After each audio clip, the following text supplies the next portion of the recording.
Salut, pour ceux qui ne se rappellent pas de moi, Monsieur Giroux, ton professeur d'éducation physique jusqu'au mois de mars. Écoutez gang, vous le savez, avec la situation qui se passe, ça va devenir notre nouvelle façon de communiquer. Je veux commencer par te dire que pour les prochaines semaines, je vais faire des capsules sur différents sujets. Un peu comme je faisais quand on était à la salle de musculation, il y a des thématiques qui vont revenir, il y a des thématiques nouvelles que je vais aborder. Puis ça va faire en sorte qu'on va être capable de passer les prochaines semaines en restant en contact ensemble, en ayant au moins une heure d'éducation physique, que ce soit au niveau physique ou au niveau intellectuel. On va travailler différents points. Surtout, j'espère que tout le monde est en santé. J'espère que vos proches sont en santé. J'ai juste des bons vœux pour vous. Puis j'espère que de votre côté, tout va bien. De mon côté, si je peux prendre une couple de secondes un peu pour vous parler de comment je vis le confinement. Je pense pour ceux qui me connaissent bien savent que rester à l'intérieur, pas bouger, c'est extrêmement difficile pour moi. C'est quelque chose que j'ai beaucoup de misère avec. Mais je réussis à rester actif quand même. J'ai découvert une belle passion qui est le vélo. J'ai commencé à beaucoup m'impliquer à ce niveau-là pour garder la santé, pour rester actif. Mais c'est pas vraiment de ça que je veux vous parler aujourd'hui. C'est surtout l'alimentation.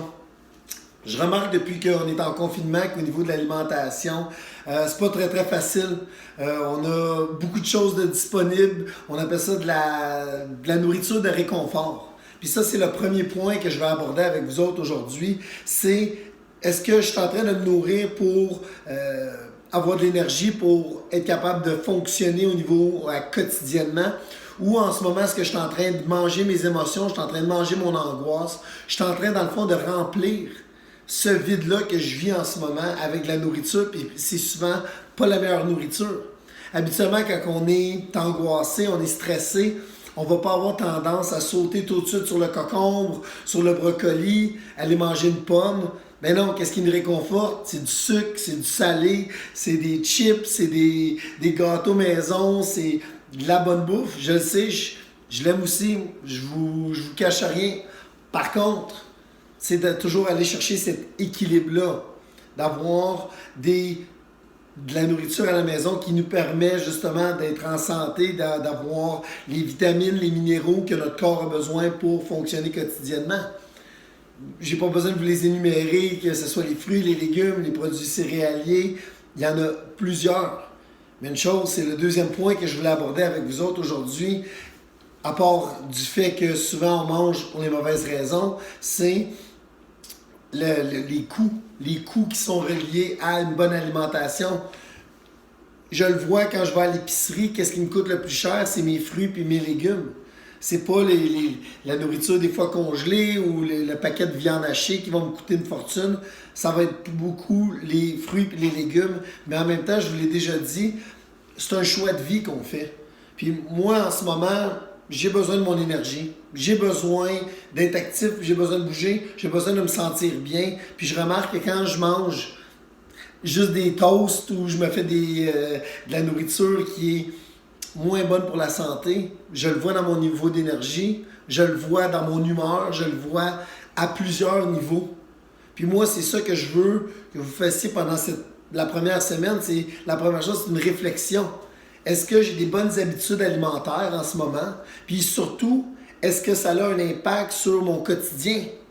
Si tu n'as jamais d'énergie, tu n'es pas capable de fonctionner, tu as de la misère à te lever du sofa, tu as de la misère à faire tes autres matières scolaires, ben peut-être que c'est parce qu'il y a un déséquilibre au niveau alimentaire.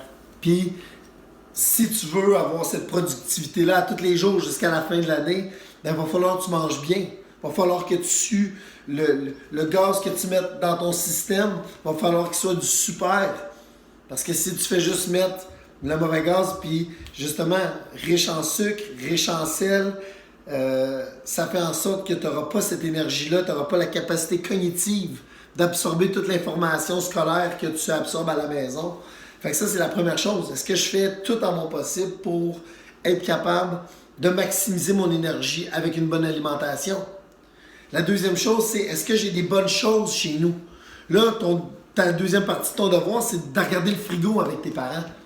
Regarder le frigo puis regarder le garde-manger.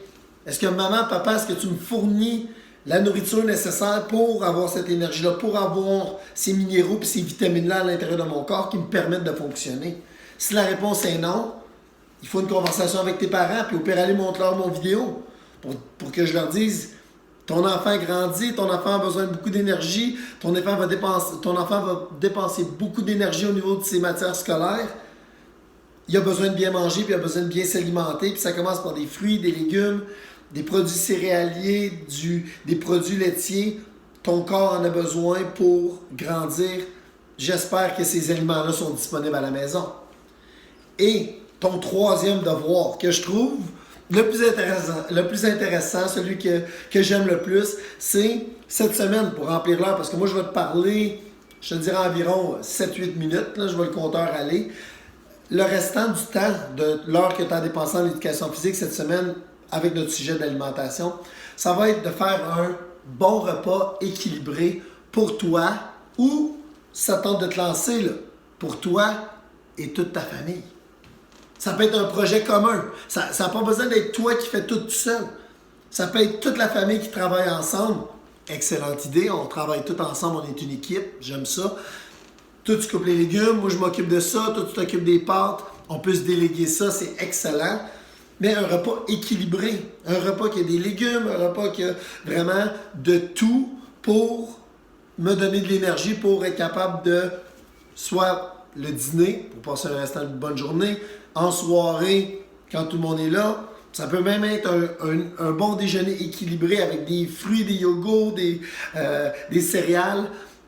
Je veux que tu innoves, je veux que tu utilises ton imagination puis que ou quelque chose de plus traditionnel, mais quelque chose qui va apporter beaucoup à toi, à toute ta famille, mais surtout qui va te prendre conscience qu'on est ce qu'on mange. Ça, tu m'as déjà entendu le dire, on est ce qu'on mange. Je mange mal, je mange tout croche, j'ai pas d'énergie, je me sens pas bien, ça paraît au niveau de mon humeur et ma productivité. Je mange bien, je suis équilibré dans mes portions, je mange pour les bonnes raisons, c'est-à-dire pour me donner de l'énergie pour ma journée, pas parce que j'ai d'autres choses en dedans. Ça fait en sorte que là, j'ai des journées plus productives. Puis regarde, si tu me dis, là, M. Giroux, tu m'as parlé des problèmes en dedans, tout ça, mais qu'est-ce qui arrive, moi, si j'ai ça, là, cette anxiété, cette angoisse-là, on va en reparler de tout ça, mais tu as besoin de bouger, tu as besoin de sortir. Il doit manquer en quelque part d'activité physique dans ta vie si en ce moment, tu es obligé de manger tes émotions. Si en ce moment, tu manges tes émotions, là, je dis pas que c'est toute la solution. C'est sûr que d'aller consulter, c'est sûr que d'avoir de l'aide professionnelle, ça va t'aider dans des temps difficiles comme en ce moment. Mais par contre, essaye de bouger un peu plus. Essaye d'être actif. Essaye de bien manger.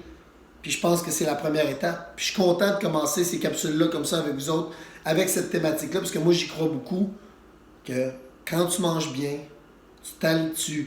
ça fait en sorte que tes journées sont très différentes. Ça fait en sorte que ton humeur est différente. Puis tu te couches le soir à la fin d'une journée productive où est-ce que tu as bien mangé. On se sent beaucoup mieux. Puis on a hâte au lendemain. Fait gang, ça m'a fait plaisir de vous parler. Écoute, je pense que vous me connaissez. Je pourrais passer des heures et des heures à vous jaser de tout puis de rien. Je m'ennuie de vous autres. C'est pas pareil. Je vous le dis, c'est là que je réalise que j'aime beaucoup ce que je fais. Cette année, j'ai trippé avec vous autres. C'est dommage que ça se termine aussi vite. Que ce soit mes groupes d'édu réguliers, mes multisports, mon groupe de secondaire 4, mon sport-études. Je m'ennuie de tous vous autres. C'est pas pareil sans vous autres. Puis c'est là que je réalise que j'aime beaucoup, beaucoup mon travail. J'aime beaucoup, beaucoup les élèves que j'avais cette année. Puis c'est une grosse perte pour moi. Puis je suis désolé parce que ça faisait longtemps que j'avais pas trippé comme ça pendant une année avec mes élèves, que ce soit sur la patinoire, au ballon des bois, en raquette extrême. Écoutez, on a fait beaucoup de choses ensemble. Je garde juste des bonnes choses. Puis on se laisse pas parce qu'on va se voir à toutes les semaines dans des capsules. Fait que n'hésitez pas à m'écrire, à me parler. Je suis toujours là pour vous autres, puis ça me fait plaisir. Fait que faites attention à vous autres. Passez une très bonne semaine. Puis au plaisir de se reparler très bientôt. Ciao.